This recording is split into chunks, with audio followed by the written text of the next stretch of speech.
görüş gecesi o ilk andımız, söyle harda kaldı ay etibarsız.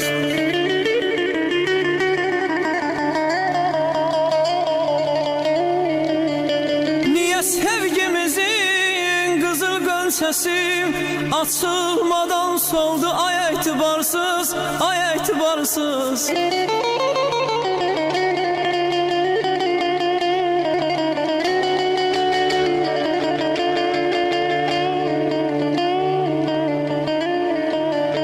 Sənə bağladım təmiz qəlbimi, təmiz qəlbimi.